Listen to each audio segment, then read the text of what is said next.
अब हर इमोशन करो सेलिब्रेट एकदम लल्लन टॉप स्टाइल में। आ गए हैं लल्लन टॉप स्टिकर्स जो आपको मिलेंगे बॉबल के कीबोर्ड पर। ऐसे स्टिकर्स के लिए डाउनलोड करें बॉबल कीबोर्ड। डाउनलोड लिंक पाएं डिस्क्रिप्शन में। अब से कुछ घंटों के बाद मैं विराम लूंगा, लेकिन बीते 36 सालों में अपने बेड़े और अपनी नौसेना के लिए मैंने सर्वश्रेष्ठ प्रदर्शन देकर नाम कमाया। तभी तो मुझे लेडी ऑफ खुलना फेम कहा जाता है। अब मेरी विदाई की बेला है। आप सबकी शुभकामनाओं के साथ मैं अपनी ध्वजा उतारने जा रहा हूं। मैं उम्मीद करता हूं कि जल्द ही विक्रांत फिर आपके साथ होगा। जो आपने सुना वो एक जहाज के आखिरी शब्द थे। कोई आम जहाज नहीं, भारत का पहला विमानवाहक पोत यानी एयरक्राफ्ट कैरियर आईएनएस विक्रांत। 1971 की लड़ाई के इस हीरो का सेवा में आखिरी दिन था 31 जनवरी 1997। इस रोज जहाज के कैप्टन कमांडर एच.एस. रावत ने विक्रांत से जो आखिरी संदेश भेजा था उसी का एक हिस्सा हमने आपको अभी बताया। दुनिया भर की नौसेनाओं में मान्यता है कि जहाज कभी मरते नहीं हैं, क्योंकि समंदर का खारा पानी और दुश्मन का बारूद लोहे को तो गला सकता है, लेकिन जहाज की आत्मा को छू भी नहीं सकता। वो अजर अमर है, इसीलिए जहाज पुनर्जन्म लेते हैं। ये बस कहने की बातें होती हैं क्या? तो कमांडर रावत की बात अगर सिर्फ कहने की बातें होती तो 25 साल बाद सच ना होती। नमस्कार, सौरभ द्विवेदी नाम है हमारा और आप देखना शुरू कर चुके हैं Lallan top show. INS Vikrant अब लौट आया है और क्या खूब लौटा है। आज कोच्चि में प्रधानमंत्री नरेंद्र मोदी ने इसे आधिकारिक रूप से नौसेना में कमीशन कर दिया। साथ में नौसेना के नए निशान का अनावरण भी किया। आज नौसेना को अगर एक नया जहाज मिला तो उसके साथ पूरे देश को वो आत्मविश्वास भी हासिल हुआ कि विमान वाहक पोत जैसे जटिल जहाज की न सिर्फ कल्पना कर सकते हैं बल्कि उसे अपने बूते बना भी सकते हैं। इस मुबारक मौके पर लल्लन टॉप शो आपको नए विक्रांत की अब तक की कहानी सुनाएगा, ताकि आप समझ सकें कि 10,000 हाथियों के वजन वाली एयरफील्ड को पानी पर तैराने में कितना पसीना बहा है और हमारा हासिल एक जहाज से कितना ज्यादा है। लेकिन शो में सबसे पहले दिन का वीडियो।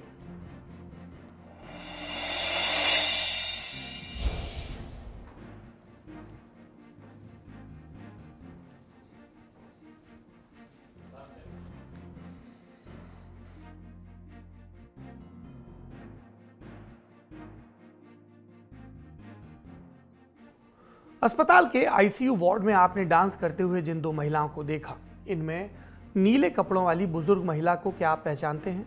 नहीं जानते तो हम बता देते हैं।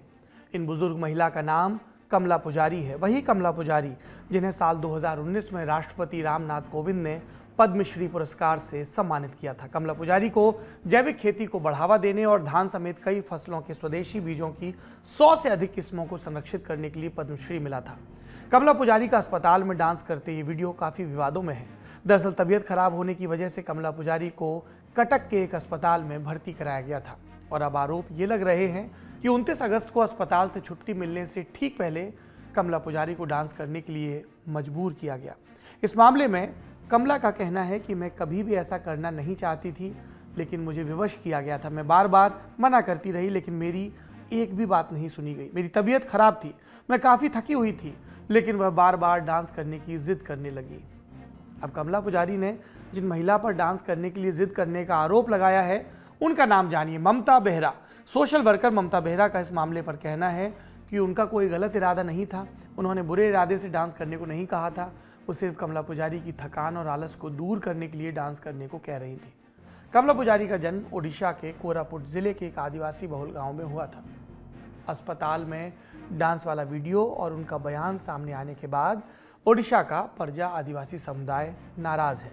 आदिवासी समुदाय ने कमला पुजारी के साथ हुए इस व्यवहार को लेकर न सिर्फ आपत्ति जताई बल्कि उन्हें डांस के लिए मजबूर करने वाली महिला कार्यकर्ता के खिलाफ कार्रवाई की मांग भी की है। ये था आज का दिन का वीडियो। अब बढ़ते हैं सुर्खियों की तरफ।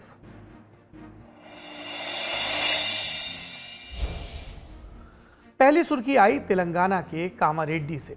वित्त मंत्री निर्मला सीतारामन आज तेलंगाना के कामारेड्डी जिले के दौरे पर थी। सुबह निर्मला सीतारामन अपने काफिले के साथ जहीराबाद से कामारेड्डी जिले के बांसवाड़ा जा रही थी। इस दौरान कांग्रेस के कार्यकर्ताओं ने बीच सड़क पर उनके काफिले को रोकने की कोशिश की। बीच बचाव कर रास्ता खाली कराने आए पुलिसकर्मियों और बीजेपी कार्यकर्ताओं से भी कांग्रेस के कार्यकर्ता भिड़ गए। वीडियो में आप देख पा रहे होंगे कि किस तरह कांग्रेस के कार्यकर्ता सीतारमन के काफिले में शामिल गाड़ियों के सामने आकर पार्टी के झंडे लहरा रहे। फिलहाल किसी तरह पुलिस ने रास्ता खाली करा के वित्त मंत्री के काफिले को रवाना करवाया। निर्मला सीतारमन बीजेपी की संसद प्रवास योजना के तहत तेलंगाना की जहीराबाद संसदीय क्षेत्र का दौरा करने पहुंची थी। इस योजना के तहत बीजेपी देश की उन 144 लोकसभा सीटों पर फोकस कर रही, जिसमें 2019 के लोकसभा चुनाव में पार्टी दूसरे या तीसरे नंबर पर रही थी। साल 2019 के लोकसभा चुनाव में तेलंगाना की जहीराबाद सीट टीआरएस के खाते में आई थी। कांग्रेस दूसरे और बीजेपी तीसरे नंबर पर आई थी। सुर्खियों की लिस्ट में अगला नंबर कश्मीर का है। यहां टारगेट किलिंग के मामले रुक नहीं रहे। गैर कश्मीरियों को निशाना बनाने का ताजा मामला पुलवामा से आया है। यहां आतंकवादियों ने पश्चिम बंगाल के एक मजदूर पर ताबड़तोड़ फायरिंग की। आतंकी हमले का शिकार हुए शख्स का नाम मुनीरुल इस्लाम है। गोलियों से बुरी तरह घायल होने के बाद मुनीरुल को पुलवामा के जिला अस्पताल में भर्ती कराया गया है। पुलिस के मुताबिक पुलवामा के उगरगुंड गांव में मुनीरुल पर आतंकी हमला हुआ। फायरिंग के बाद आतंकी मौके से फरार हो गए।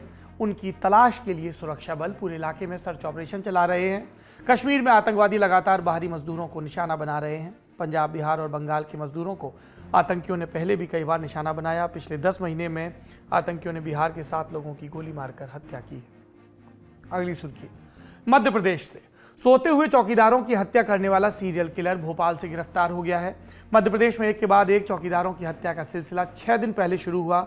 सागर शहर में 28-29 अगस्त की दरमियानी रात एक कारखाने में तैनात चौकीदार के सर पर हथौड़ा मारकर कत्ल हुआ। दूसरी हत्या भी सागर में 29-30 अगस्त की रात कॉलेज में तैनात चौकीदार को सर पर पत्थर मारकर हत्या। सागर में तीसरे चौकीदार की हत्या 30-31 अगस्त की रात हुई। मर्डर के सेम पैटर्न को देखते हुए पुलिस को सीरियल किलिंग का शक हुआ। चौकीदारों की हत्याओं से पूरे सागर जिले में दहशत का ऐसा माहौल बना कि एमपी के गृह मंत्री नरोत्तम मिश्रा को हत्यारे की जल्द गिरफ्तारी का भरोसा देना पड़ा। कई थानों की पुलिस फोर्स लगी, सीसीटीवी फुटेज खंगाले गए, आरोपी का स्केच जारी हुआ। हत्यारे का सुराग तलाशते तलाशते पुलिस भोपाल तक पहुंची। इससे पहले कि आरोपी पुलिस की गिरफ्त में आता, आज सुबह भोपाल में एक और चौकीदार की हत्या की खबर सामने आ गई। अब सवाल ये कि सोते चौकीदारों को मौत के घाट उतारने वाले आरोपी को पुलिस ने पकड़ा कैसे? पुलिस के मुताबिक आरोपी हत्या को अंजाम देने जिस जगह जाता था, वो वहां आसपास पड़ी चीजों को हथियार की तरह इस्तेमाल करता था। आरोपी ने हत्या करने के बाद मृतक का फोन उठा लिया था और उसे लेकर घूम रहा था, जिसे ट्रेस करते करते पुलिस उस तक पहुंच गई। पुलिस के मुताबिक आरोपी का नाम शिव प्रसाद है। वो सागर जिले का ही रहने वाला है। कहा यह भी जा रहा है कि इस आरोपी ने इससे पहले मई के महीने में महाराष्ट्र के पुणे में भी एक चौकीदार की हत्या की थी। नरोत्तम मिश्र ने आरोपी की गिरफ्तारी के बाद क्या कहा, सुनिए। कल्पाली झंडा क्रूर टाइप का व्यक्ति है। वो साइको नहीं कह सकते, पर उसे सामान्य बुद्धि का है, क्योंकि सीसीटीवी के जो फुटेज निकाले उसमें बचता हुआ दिखा है वो सीसीटीवी से। इसने जो बातचीत में कबूला है, वो कहा कि मैं गोवा में काम करने के लिए गया था, वहां से वापस आया था, सागर रहा और सावन पे अपने घर गया था, जहां मां से झगड़ के फिर ये आ गया था। और अभी प्रथम दृष्टया तो ऐसा लग रहा है पैसों के लिए करता था, जरूरत होगी उसको। इस बीच भोपाल में हुई चौकीदार की हत्या का सीसीटीवी फुटेज भी सामने आया। वीडियो में आरोपी शिव प्रसाद बेरहमी से सोते चौकीदार के सर पर वार करता दिख रहा है। इस दौरान उसके हाव भाव हैरान करने वाले हैं। पीड़ित के सर को सख्त चीज से हिट करने के बाद वो आराम से बैठ जाता है। चौकीदार के उठने का इंतजार करता है, फिर अचानक घूमकर पीछे की तरफ आता है। इस दौरान उसमें किसी भी तरह की घबराहट या हड़बड़ी नहीं दिखती। फिलहाल गिरफ्तारी के बाद पुलिस आरोपी से आगे की पूछताछ कर रही है। अगली सुर्खी, गुजरात दंगों के मामले में सबूतों से छेड़छाड़ के आरोप में जेल में बंद सामाजिक कार्यकर्ता तीस्ता सीतलवाड़ को सुप्रीम कोर्ट से अंतरिम जमानत मिल गई है। सुप्रीम कोर्ट ने कहा कि उनकी रेगुलर बेल के लिए हाई कोर्ट विचार कर सकता है। अपने आदेश में कोर्ट ने यह भी साफ कर दिया कि तीस्ता को अपना पासपोर्ट सरेंडर करना पड़ेगा। जब तक हाई कोर्ट से उन्हें रेगुलर बेल नहीं मिल जाती, वो देश के बाहर नहीं जा सकती। वहीं तीस्ता को इस मामले में जांच एजेंसियों को लगातार अपना सहयोग भी देना होगा। कोर्ट का कहना है कि वे तीस्ता को बेल पर नहीं छोड़ रहे, बल्कि जब तक हाई कोर्ट द्वारा रेगुलर बेल पर कोई फैसला नहीं आ जाता, तब तक कोर्ट उन्हें अंतरिम जमानत दे रहा है, एक रिलीफ दे रहा है। सुप्रीम कोर्ट में सुनवाई के दौरान कपिल सिब्बल और एसजी तुषार मेहता के बीच तीखी बहस हुई। कपिल सिब्बल तीस्ता सीतलवाड़ को रिप्रेजेंट कर रहे थे और सॉलिसिटर जनरल तो सरकारों को रिप्रेजेंट करते ही हैं तुषार मेहता। एक वक्त ऐसा भी आ गया उनकी बहस में जहां सिब्बल ने कहा कि 124 लोगों को उम्र कैद हुई है, तो ये कैसे कह सकते हैं कि गुजरात में कुछ हुआ ही नहीं। ये सब एक उद्देश्य के लिए है, ये चाहते हैं कि तीसरा ताउम्र जेल से बाहर ही ना आए। इसके जवाब में तुषार मेहता ने कहा कि ये 2002 से यही सब कर रहे हैं। अपना तर्क देते हुए तुषार मेहता ने इस बात पर भी जोर दिया था कि पूछताछ के दौरान तीस्ता सीतलवाड़ ने एक बार भी सहयोग नहीं किया, किसी भी सवाल का सीधा जवाब नहीं दिया गया। दोनों पक्षों की दलीलें सुनने के बाद तीस्ता सीतलवाड़ को कोर्ट ने अंतरिम जमानत दी, लेकिन रेगुलर बेल का, जैसा हमने आपको पहले कहा, फैसला हाईकोर्ट के हाथ में होगा। बेल से जुड़े दो और अपडेट आपको बता दें। नोएडा की एक सोसाइटी में एक महिला को गाली गलौज और धक्का मुक्की देने के बाद चर्चा में आए बाहुबली श्रीकांत त्यागी पर गैंगस्टर एक्ट लगा था। इनकी बेल याचिका रद्द हो गई है। इस पूरे प्रसंग में राजनीतिक खबरें भी आ रही हैं। समाजवादी पार्टी ने एक डेलीगेशन भेजा था, उनकी नज़र इस पर थी कि जो त्यागी समाज में आक्रोश है उसको टैप किया जाए, पर खबर आ रही है कि उनके जो स्थानीय यूनिट है उसमें इस फैसले को लेकर मतभेद है। बेल की एक और खबर है, मुंबई से ये खबर है, कमाल आर खान, उनकी बेल याचिका भी रद्द हुई है। अब सोमवार को अगली सुनवाई होगी। बढ़ते हैं अगली सुर्खी की तरफ। इंडियन क्रिकेट टीम को एशिया कप 2022 के दौरान एक बड़ा झटका लगा है। ऑलराउंडर रविंद्र जडेजा टीम से बाहर हो गए। बीसीसीआई ने एक रिलीज के जरिए बताया कि जडेजा दाहिने घुटने में लगी चोट की वजह से अब एशिया कप में नहीं खेल पाएंगे। इसके साथ ही यह भी बताया गया कि उनको रिप्लेस करेंगे अक्षर पटेल। अक्षर पटेल पहले से ही स्टैंड बाई पर रखे गए थे, अब वो दुबई में टीम का हिस्सा बनेंगे। स्टैंड बाई प्लेयर्स में दीपक चाहर और श्रेयस अय्यर भी हैं। अक्षर जडेजा की तरह लेफ्ट आर्म स्पिनर हैं और लोअर ऑर्डर में बैटिंग भी कर सकते हैं। ये थी आज की सुर्खियां। अब चलते हैं बड़ी खबर की तरफ।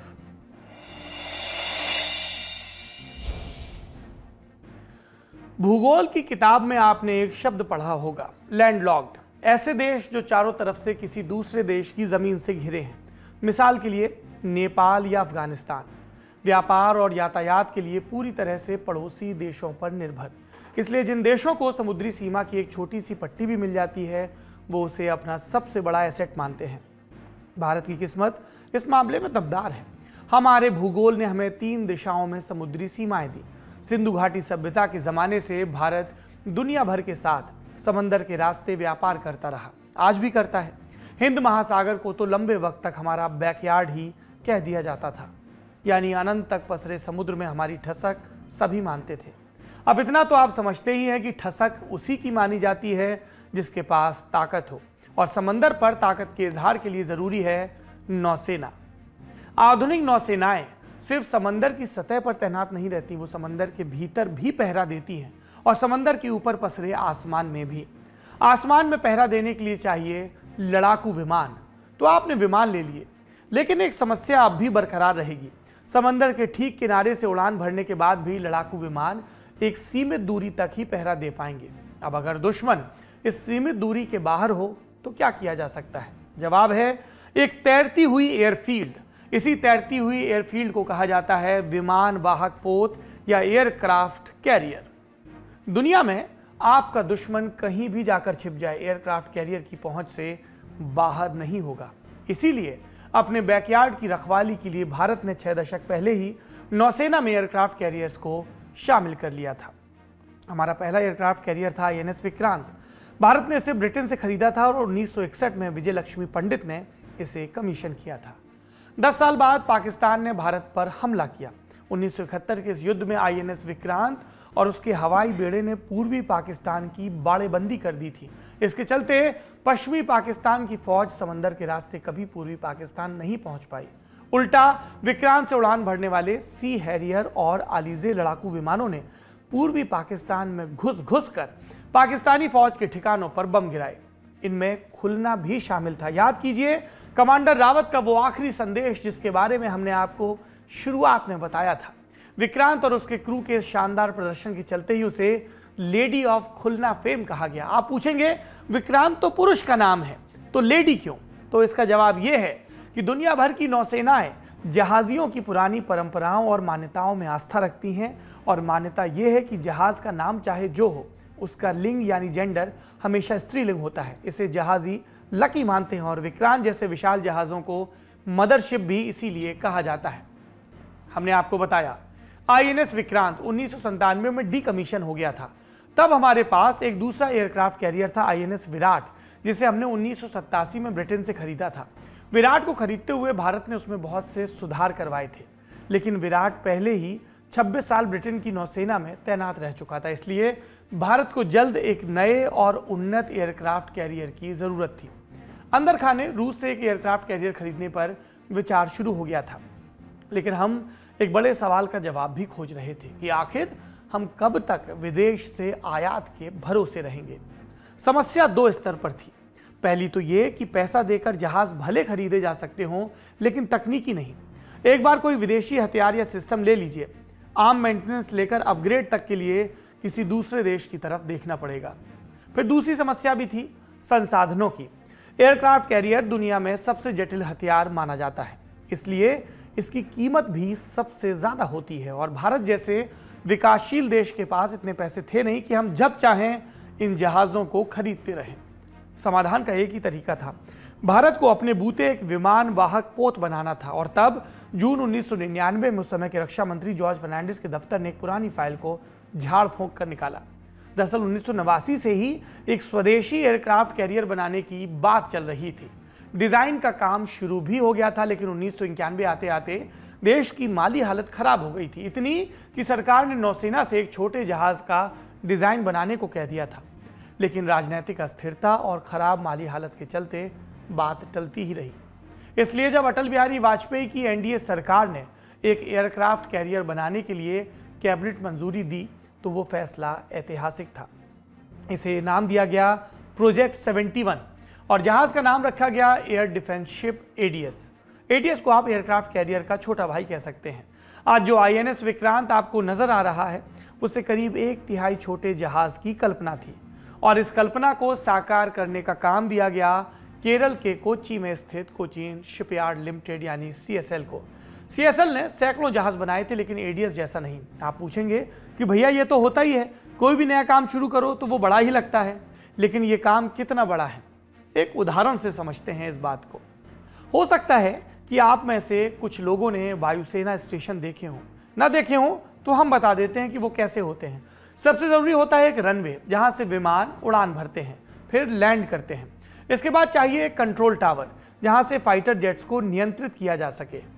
इसके बाद चाहिए लड़ाकू विमानों को रखने के लिए बंकर, उनकी मरम्मत के लिए एक हैंगर, पायलट्स के रहने के लिए क्वार्टर, ईंधन और हथियार रखने के लिए सुरक्षित भंडार और भी ढेर सारा तामझाम होता है। इसीलिए वायुसेना स्टेशन किसी छोटे शहर जितने बड़े होते हैं। अब सोचिए, अगर आपसे कहा जाए कि इस छोटे से शहर को घड़ी करो और एक जहाज पर लाद दो। सीएसएल को भारत सरकार ने यही काम दिया था, पानी पर एक शहर बसाने जैसा। सीएसएल के पास ना तो इतनी जगह थी और ना ऐसी तकनीक कि वो जहाज बना पाते, लेकिन सीएसएल, डीआरडीओ और नौसेना के इंजीनियरों ने हार नहीं मानी। हेलमेट का फीता कसा और शुरू से शुरू किया। पहले उस यार्ड यानी गोदी का विस्तार किया जहां जहाज पर काम किया गया। फिर वो मशीनें जुटाई जिनका इस्तेमाल होना था। डीआरडीओ और स्टील अथॉरिटी ऑफ इंडिया ने एक खास तरह का स्टील बनाया जिसका इस्तेमाल युद्ध पोतों में होता है। इसे हम कहते हैं वॉरशिप ग्रेड स्टील। जैसा हमने बताया, बाजार में सामान मिल जाता है, कौशल नहीं मिलता। एडीएस में जिस तरह की वेल्डिंग होनी थी उसके लिए भी सीएसएल ने कई प्रयोग किए और तब जाकर बात बनी। तो इस पर 5 साल के भीतर एडीएस का डिजाइन इतना बदल गया था कि उसे नौसेना ने इंडिजीनियस एयरक्राफ्ट कैरियर IAC-1 कहना शुरू कर दिया, यानी स्वदेशी विमान वाहक पोत। यानी अब सीएसएल की ब्रीफ बदल गई थी, उन्हें छोटा नहीं बड़ा भाई बनाना था। खैर, अप्रैल 2005 में IAC-1 का निर्माण शुरू हुआ और ये ड्राइंग बोर्ड पर चस्पा डिजाइन से वास्तविकता में बदलने लगा। किसी भी जहाज के जीवन में कील लेयरिंग सेरेमनी का बड़ा महत्व होता है। कील को आप जहाज की रीढ़ की तरह समझ सकते हैं। इसका काम शुरू होता है तब एक समारोह का आयोजन किया जाता है। IAC-1 की कील लेयरिंग सेरेमनी हुई थी 28 फरवरी 2009 को। चूंकि भारत ने कभी एयरक्राफ्ट कैरियर बनाया नहीं था, इसलिए कुछ उपकरण हमने आयात किए। मिसाल के लिए जहाज के इंजन, इन्हें अमेरिकी कंपनी जनरल इलेक्ट्रिक्स ने बनाया है और ये टरबाइन इंजन है, मतलब वैसे ही इंजन जैसे हवाई जहाज में लगते हैं, लेकिन ये बहुत बड़े टरबाइन हैं। इसके अलावा जहाज पर जो हवाई अड्डा तैयार किया जाएगा, मसलन टेक ऑफ और लैंडिंग के लिए कंट्रोल्स, वो रूस से आयात किया जा रहा है। इसे हम कहते हैं एविएशन कॉम्प्लेक्स। जहाज पर लगने वाला एक रडार यूरोपियन कंपनी लियोनार्डो से लिया गया है। बावजूद इसके IAC-1 को बनाने में खर्च हुए 20,000 करोड़ का तकरीबन 80% हिस्सा भारतीय कंपनियों के पास ही पहुंचा, क्योंकि जहाज का ज्यादातर काम भारत की ही सरकारी और निजी कंपनियों को दिया गया। मिसाल के लिए भेल, लार्सन एंड टर्बो, किर्लोस्कर आदि। अगस्त 2013 में IAC-1 को लॉन्च कर दिया गया, यानी बुनियादी ढांचा तैयार हो गया था और ये तैरने लगा। इसके बाद आगे का काम शुरू हुआ, जो 9 बरस तक चलता रहा, यानी कुल मिलाकर 17 साल लगे। कई डेडलाइन मिस हुई, लेकिन जब 28 जुलाई 2022 को ये नौसेना को डिलीवर किया गया, तब भारत ही नहीं पूरी दुनिया ने इसे नजर भर कर देखा। सारा लाभ लश्कर लेकर इसका वजन बैठता है 43,000 टन। 1600 नौसैनिक और अफसरों के रहने के लिए 2,500 से ज्यादा कंपार्टमेंट, और इस बार महिला नौसैनिकों के लिए भी सुविधाएं जुटाई गई हैं। कोई इमरजेंसी हो जाए तो 16 बेड का अस्पताल भी है, जहां डेंटिस्ट से लेकर ICU तक की सुविधाएं उपलब्ध हैं। जहाज चलाने वालों का पेट भरा रहे, इसके लिए एक मैकेनाइज्ड किचन भी है, जहां 3000 रोटी हर घंटे बनाई जा सकती है। इन्हीं सारी सुविधाओं के साथ IAC-1 को INS विक्रांत के रूप में कमीशन कर दिया गया। सुनिए इस मौके पर प्रधानमंत्री नरेंद्र मोदी ने क्या कहा।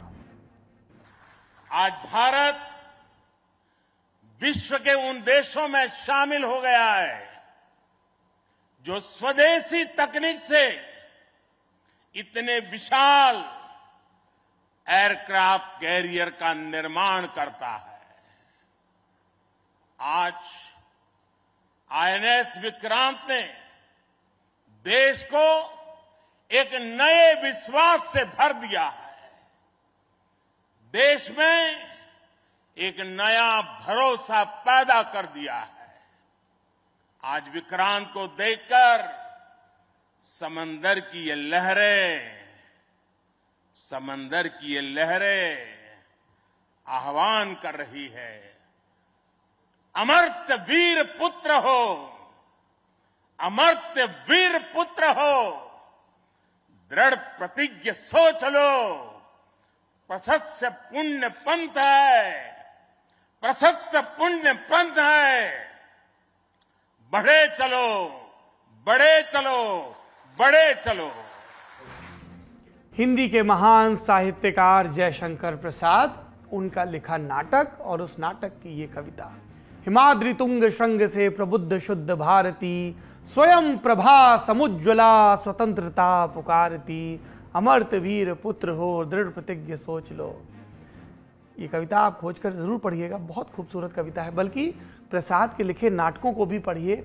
संस्कृत निष्ठ हिंदी है, लेकिन आपके जहन में कुछ नया जोड़ेंगे। बात आगे बढ़ाते हैं INS विक्रांत की। अब आप पूछेंगे कि एयरक्राफ्ट कैरियर की तो खूब बात हुई, लेकिन एयरक्राफ्ट कौन कौन से होंगे?